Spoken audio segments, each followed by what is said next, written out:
ప్రపంచంలో super heroes నిజంగానే ఉంటారా? నన్ను అడిగితే మాత్రం ఖచ్చితంగా ఉంటారు. రియల్ లైఫ్ లో సూపర్ హీరోస్ అంటే మూవీలో చూపించినట్టు ఉండరు, బట్ సూపర్ హీరోస్ ఖచ్చితంగా ఉంటారు. వాళ్ళ లక్షణాలు మనం గుర్తించలేకపోవడం మాత్రమే మనకు తెలుసు, బట్ వాళ్ళకి శక్తులు ఉన్నాయి, మన చుట్టూనే ఉంటారు, కళ్ళ ముందే తిరుగుతుంటారు. ఉదాహరణకి నేను రీసెర్చ్ చేసి ఇంటర్నెట్ ద్వారా స్వీకరించిన ఒక మ్యాటర్ చెప్తాను చూడండి. కొన్ని దేశాల్లో కానీ ప్రపంచంలో కానీ కొందరు వ్యక్తులు విచిత్రంగా ప్రవర్తిస్తుంటారు. ఫర్ ఎగ్జాంపుల్, ఒక వ్యక్తి ఇండియాలోనే గోడని అతి వేగంగా ఎక్కుతాడు. స్ట్రైట్ గా ఉన్న గోడని అతి వేగంగా ఎక్కుతాడు, కానీ అందరు ఎక్కలేరు. అదేమిటి? ఇంకొకళ్ళు ముందుగానే జరగబోయేదాన్ని గ్రహించుకుంటారు. ఇంకొకళ్ళు వింతమైన లక్షణాలు కలిగిన ఆత్మ యొక్క కంటికి కనిపిస్తుందని కొంతమంది చెప్పుకుంటారు. ఇంకొంతమంది చనిపోయినాక ఏం జరుగుతుందో చూసి వచ్చాయని సైంటిఫికల్ గా ప్రూవ్ అయింది.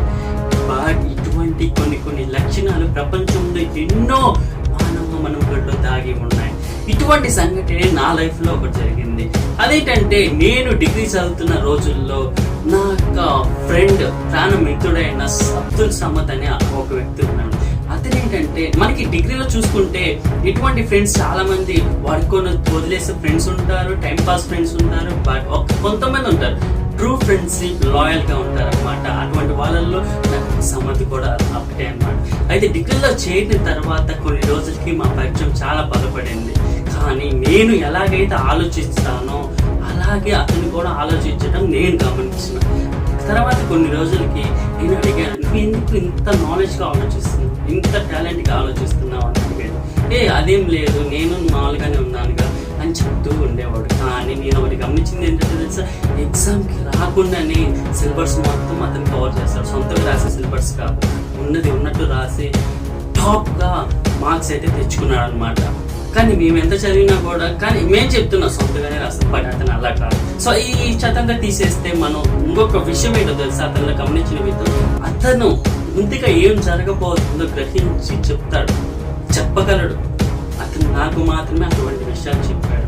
అయితే కొన్ని రోజుల తర్వాత ఏం జరిగిందంటే, నేనే అడిగాను, ఎందుకు నువ్వు ఇంత అడ్వాన్స్గా థింక్ చేస్తున్నావు, ఒకవేళ అక్కడ అలా జరుగుతుందని నువ్వు ఎలా చెప్తున్నావు అంటే, అతను ఫర్ ఎగ్జాంపుల్గా లైఫ్లో జరిగిన కొన్ని సంఘటనలు అయితే చెప్పడం మొదలుపెట్టాడు. అతను ఏంటంటే, చిన్న వయసులో వాళ్ళు ముస్లిమ్స్ అనమాట, దుబాయ్ వెళ్ళి వచ్చి అక్కడ నార్త్లో ఒక స్నోఫాల్ అటువంటి ప్రదేశాల్లో ఒక 3 days అయితే ట్రిప్కి వెళ్ళారనమాట. ట్రిప్కి వెళ్ళిన సందర్భంగా వాళ్ళు గెస్ట్ హౌస్లో ఉండి ఈవినింగ్ టైంలో నైట్ 12 to 1 ఆ మధ్యలో అతను బయటికి రావడం జరిగింది. ఎందుకు బయటకు వచ్చామంటే, నాకు కొంచెం తిరగాలి అనే విధంగా అతను బయటకు వచ్చాడనమాట. అలాగా నైట్ టైం మంచు ప్లస్ వెన్నెలకి మనకి లైట్ అవసరం లేదు, ఆటోమేటిక్గా ఆ రిఫ్లెక్ట్ అనేది ముందుగా ఏముందో మొత్తం మనకి కనపడుతుంది అనమాట. అలాగా అతను కొంచెం బయటకు వచ్చి చూసేసరికి ఒక చెట్టు వెనకాల ఒక వ్యక్తి కళ్ళు అయితే మెరుస్తూ కనపడ్డాయి అనమాట. అతను ఏమాత్రం భయం వేయలేదు, కానీ అతనికి ఏదో పాజిటివ్ ఎనర్జీ అనేది ఆ చెట్టు దగ్గర నుంచి, ఆ వ్యక్తి దగ్గర నుంచి ఇతనికి అందుతున్నాడు అనమాట. సాధారణంగా మనమైతే అటువంటి ఏమైనా కనపడితే భయంగా వదిలేసి వెళ్ళిపోతాం, కానీ అతనికి పాజిటివ్గా దగ్గరికి రావాలి, దగ్గరికి వెళ్ళాలి అనే ఆలోచన అతనిలో కలిగింది. అలా కొంచెం దగ్గరికి వెళ్ళగా అతను చూశాడనమాట. ఒక నీలపు రంగుల్లో ఒంటి మీద ముచ్చట్లు, యాజ్ ఇట్ ఈస్ మన ఏలియన్ ఒక ప్రపోజన్ ఎలాగే ఉంటుందో అలాగే ఉందని చెప్పాడు. కానీ 3 అడుగులు మాత్రమే ఉందని చెప్పాడు. అయితే ఈలోపే చూడంగానే జస్ట్ 50 seconds లోనే ఆకాశం నుంచి ఒక తోక చుక్క అనేది రాలిపడినట్టు. ఆ తోక చుక్క ఎప్పుడు మనం చూసే విధంగా కాదు, ఎల్లో కాదు, గ్రీన్ గా వచ్చిందని చెప్పాడు. ఆ గ్రీన్ గా వచ్చిన వెంటనే ఇతను మాయమైపోయాడు. ఆ మాయమయ్యేటప్పుడు అతని కళ్ళల్లో నుంచి ఒక వెలుగు అనేది ఒక ఎండలాగా ఇటు వచ్చేసి పోయిందని నాకు చెప్పాడు. అప్పటి నుంచి ఇతనికి ముందేం జరుగుతుందో ఇటువంటి శక్తి అనేది అతనికి రావడం జరిగింది. అతను చాలా ఓవర్ వెయిట్ ఉంటాడు. ఫర్ ఎగ్జాంపుల్ 100 టన్ పైనే ఉంటాడు. అయినా కూడా అతను సాధారణంగా మనం అందరం చేసే పనులు కూడా అతను చేస్తుంటాడు. అలాగా అతను ఆ లైఫ్లో జరిగిన సంగతి చెప్పాడు. సరే నేను నమ్మాను, ఎందుకంటే సాధారణ ఇదే ముందులే మామూలు చెప్తారని కొన్ని విధానం నేను కాదు, ప్రతి ఒక్కరిని నమ్ముతాను. అలాగే నేను కూడా నమ్మాను. అయితే కొన్ని రోజులకి నేను చెప్పాను, ఇంకొక సంఘటన చెప్పొచ్చు కదా, ఏమన్నా ముందు జరిగిద్దేమంటే 2024 చంద్రబాబు నాయుడు గారు గెలుస్తారు, సీఎం అవుతారు అని చెప్పారు. నేనేమనుకున్నా, కొంతమంది వేణుస్వామి లాగా అలా చెప్తారు, ప్రాబుల్గా అయితే అయినట్టు లేదంటే కాదన్న అన్నట్టుగా అనుకొని ఇది కాదు వేరేదేమో చెప్పని చెప్తారు. అతను ఏం చెప్పాడో తెలుసా, మా తాత ఇంకో 2 రోజుల్లో చనిపోతారని చెప్పాడు, అతని తాత. అయితే ఆ విషయానికి ఎవరైనా నమ్మాల్సిందే. వాళ్ళ తాత చనిపోతారని చెప్పిన తర్వాత కూడా మనం నమ్మకపోతే మనం అసలు వేస్ట్ అది. అయితే చూశాను, నిజంగా చనిపోతాడా, సరే చూద్దాం అనుకున్నట్టు నేను అనలేదు. నేనేం చెప్పానంటే అయితే ఆపొచ్చు కదా అంటే, అలా ఆపకూడదు, అది సృష్టికి విరుద్ధం అని చెప్పాడు. ఇప్పుడు నాకు కొంచెం డౌట్ వచ్చింది. బట్ అలాగా కొన్ని రోజులు 2 రోజుల తర్వాత నిజంగానే ఒక తాత అయితే చనిపోవడం. అప్పటి నుంచి అతన్ని ఖచ్చితంగా నేను ఏం చెప్పినా కూడా అతని మాట అనేది ఖచ్చితంగా నమ్ముతారనమాట. అయితే మన ఇద్దరం ఒక చోటుకి వెళ్దాం, ఎక్కడికైనా దూరంగా వెళ్దాం, ఎక్కడికైనా వెళ్దాం అని ప్లాన్ చేయమని చెప్పారు.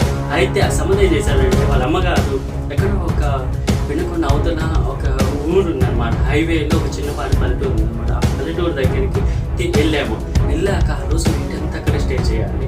అయితే ఈవినింగ్ కల్లా మొత్తం బిర్యానీ తెచ్చుకున్నాం, తినేసాం. వాళ్ళ అమ్మగారు మేమున్నామని వాళ్ళ రిలేటివ్స్ దగ్గరికి వెళ్ళి పడుకుంది అక్కడ. అయితే అయిపోయింది. అయితే మేము అక్కడి నుంచి మొదలుపెట్టిన రీసెర్చ్ ఏంటంటే, అతను లైఫ్లో జరిగిన సంఘటనలన్నీ చెప్తే ఏమన్నాడంటే, అతను అప్పటి నుంచి రోజుకి సంవత్సరానికి అతని శక్తి అనేది, గ్రహించే శక్తి అనేది ఇంకా మెరుగ్గా పోతుందన్నమాట. ఎందుకంటే అతనికి ఎలా అనిపిస్తుందంటే, ఇప్పుడు ఫర్ ఎగ్జాంపుల్ 2 రోజుల్లో ఏం జరుగుతుందో చెప్పాలి, 3 రోజుల్లో ఏం జరుగుతుందో చెప్పుకో, అలా కొంచెం ముందుకు వెళ్తున్నాను అనమాట.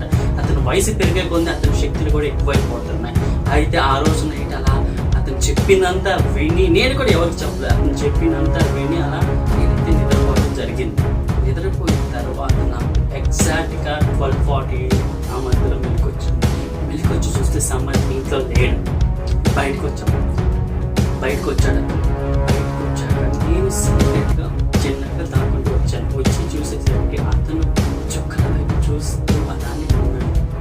నేను దాక్కోవాల్సిన అవసరం ఉంది. దగ్గరికి ఏంటి ఇక్కడ చూస్తున్నాను అంటే, ఆ రోజు నుంచి ఆ నక్షత్రం ఎప్పుడు వస్తుందో నాకు బాగా తెలుసు. అప్పుడు దాకా ఈ నక్షత్రం చూస్తూనే ఉన్నాను ప్రతిసారి అని చెప్పుకుంటూ వచ్చాడు. అది చూసి నేను నిజమేలే అనుకున్నాను. నేను చూస్తుండగానే ఒక నక్షత్రం తోక చుక్క ఇలా వెళ్ళడం జరిగింది. ఆ తర్వాత పడుకున్నాను. అప్పటి నుంచి నేను అతనికి సూపర్ హీరోస్ ఉన్నాయని గట్టిగా నమ్ముతున్నాను. కానీ ఇప్పటివరకు ఎవరికి చెప్పలేదు.